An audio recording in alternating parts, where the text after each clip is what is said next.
বাবা, স্যার যখন দিচ্ছে তুমি নাও। বাড়ির চিকিৎসার খরচাটুকু যদি পারি অন্তত করতে পারি।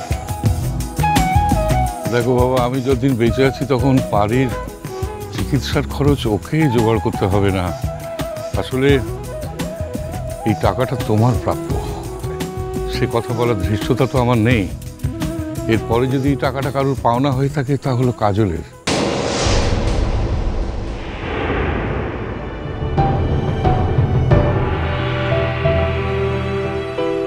এই নাও কাজল।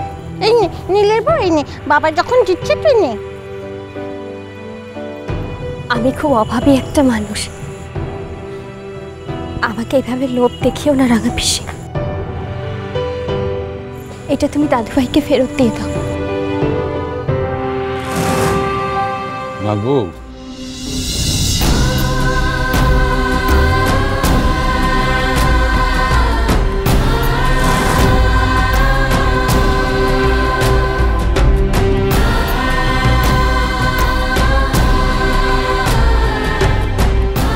আমাদের বাড়িতে আসা স্তক, তুমি শুধু মন্দ কথা, অপমান, উপেক্ষা, অপবাদ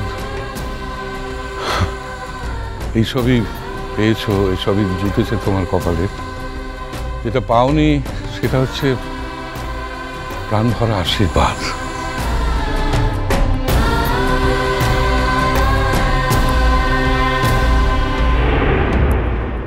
আর তোমাকে প্রাণ ভরা আশীর্বাদ করার অধিকার একমাত্র তোমার এই রাঙা পিসিমার।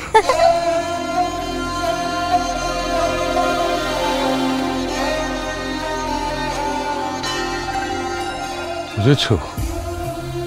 এই টাকাটা তুমি রাঙা পিসিমার আশীর্বাদ বলে নাও না, দিচ্ছে যখন মেয়েটা।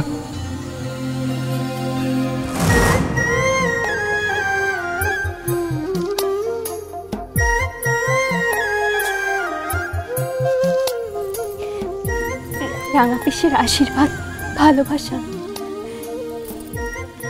সব কিছু আমার পাওয়া হয়ে গেছে দাদুভাই। তার জন্য এই টাকাটার কোনো দরকার হবে না। তুমি বরং এটা রাঙা পিসির নামেই জমা রেখো, তাহলে আমি খুব শান্তি পাবো।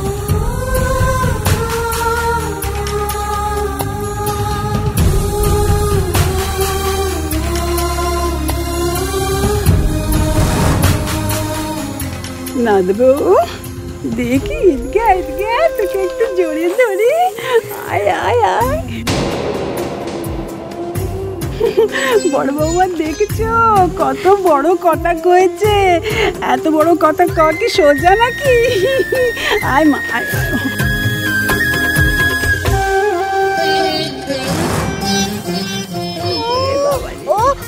বড় বড় কথা বলেছে, ভালো কথা বলেছে বলে ওকে কত আদর করছো। আর আমি যে এত ভালো গান গাইলাম, কই আমার আদর করছো না? তো আমাকেও আদর করো। আমার মেয়েরা তোকে আদর করে তোকে।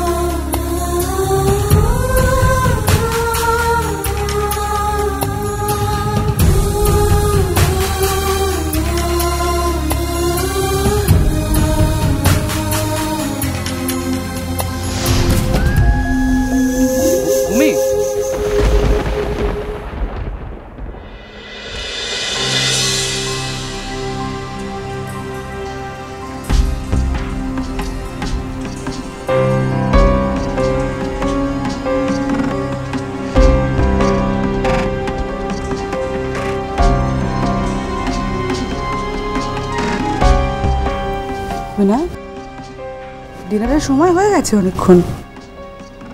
বিনায়ক চলো। ভাবছি। কি ভাবছো? আজ আর কিছু খাবো না, খিদে নেই।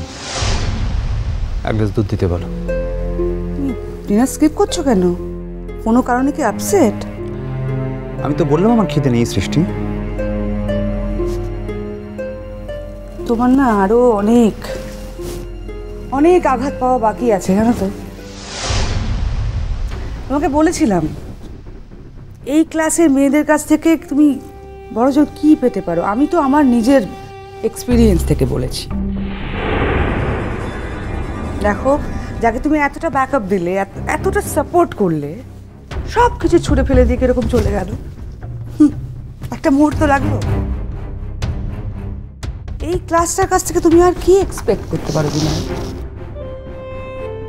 যার জন্য তুমি এত ফাইট করলে, এত কিছু করলে, যাওয়ার আগে একবার পারমিশন নিলে তোমার? না। তুমি কি ভাবছো ওই পাগলি মেয়েটার কাছে গেছে? ও একটা সুযোগ খুঁজছিল, পাগল মেয়েটা সেই সুযোগটাই করে দিল, আর কাজল তার সদ্ব্যবহার করছে। একবারও বলে গেল না? ছি ছি ছি। দাঁড়াও সৃষ্টি, বারবার ক্লাস বলতে তুমি ঠিক কি মিন করতে চাইছো? ডোন্ট ইউ নো, এই ধরনের মেয়েরা যে ক্লাসে বিলং করে জীবনের অনেকটা সময় অবধি অন্যের ওপর নির্ভর করে বাঁচে, তো তাই নিজেকেও শ্রদ্ধা করতে পারে না, অন্যকেও পারে না। টিপিক্যাল একটা শ্রেণী এরা, অত্যন্ত নীচ, স্বার্থপর, ধান্দাবাজ, ভিখিরি, ছোট লোক বলতেই। সৃষ্টি, ওই একই ক্লাসে যে আমিও বিলং করি, তুমি সেটা এত বছর বুঝতে পারোনি? আমার পূর্বপুরুষ সঞ্চয়বৃত্তি করে খেতেন, এটা ঘটনা। আমি নিজেও একজন পরজীবী, একজন প্যারাসাইট হয়ে নিজের জীবন শুরু করেছিলাম। ইয়েস, অন্যের বাড়িতে থেকে, অন্যের আশ্রয়ে খেয়ে পড়ে আমি নিজের পড়াশোনা করার সুযোগ করে নিয়েছিলাম। সেসব ভুলে গেছো তুমি? দেখি আজ আমি একজন সাকসেসফুল মানুষ বলে আমার অতীতটা তুমি মেনে নিচ্ছ, কিন্তু আসলে মনে মনে তুমি আমাকে এইভাবে দেখো, তুমি মানুষকে এইভাবে জাজ করো, কারণ তোমার চোখে আমার আর কাজলের অবস্থান এক। কথার উত্তর দাও। হ্যাঁ বলো বলো বলো, কি ভুল বলছি বলো আমায়। তুমি ওই মেয়েটির সাথে নিজের তুলনা করছো, মাথা খারাপ হয়ে গেছে? আমার মাথা খারাপ হয়নি সৃষ্টি, আমি যুক্তি দিয়ে রাশনালি সত্যিটাকে বোঝার চেষ্টা করছি। তুমি আসলে তোমার অবচেতনে আমাকে এইভাবেই দেখো। এটা তো ঘটনা যে আমার আর কাজলের অবস্থানটা এক, আর তার জন্য আমার মধ্যে কোনো হীনমন্যতা নেই, অ্যাটলিস্ট আমার মধ্যে নেই, কিন্তু তোমার আছে। আর তোমার যখন আছে, তখন কেন এই মিথ্যা সংসার তুমি তৈরি করেছিলে? বলো কেন? মেয়েটিকে বলেছি, তুমি কেন এত রিয়াক্ট করছো? আমি সৃষ্টি, এটা মেয়েটির বিষয় নয়, it's a question of class. ওই মেয়েটি একটা ক্লাসকে রিপ্রেজেন্ট করে, আমি নিজে সেই ক্লাসে বিলং করি। তুমি আমাকে ভুল বুঝছো, আমি তোমাকে হার্ট করার জন্য কিচ্ছু বলিনি, বিশ্বাস করো। সৃষ্টি, আমি এত ঠুনকো মানুষ নই যে তুমি আমার গায়ে একটা লেবেল সেঁটে দিলে আর আমি না। আমি জানি আমার অবস্থানটা কি, আর I am proud of that. আমার ভারতবর্ষের ৯৯% মানুষকে অসম্মান করার স্পর্ধা, ঔদ্ধত্য যেন কোনো দিন আমার না হয়। তবে আজ আমি একটা কথা ভাবছি, তোমারই অবস্থানটা জেনে যাওয়ার পরেও তোমার সঙ্গে থাকাটা আমার দেশের ওই ৯৯% মানুষ এবং আমার নিজেকে অসম্মান করা হয়ে যাচ্ছে না তো? বিনায়ক শোনো, কেন ভুল বুঝছো আমাকে আমি বুঝতে পারছি না। বিনায়ক শোনো, তুমি শুধু শুধু আমাকে ভুল বুঝছো। একবার শোনো বিনায়ক, শোনো, আমি বলি কথা শোনো বিনায়ক।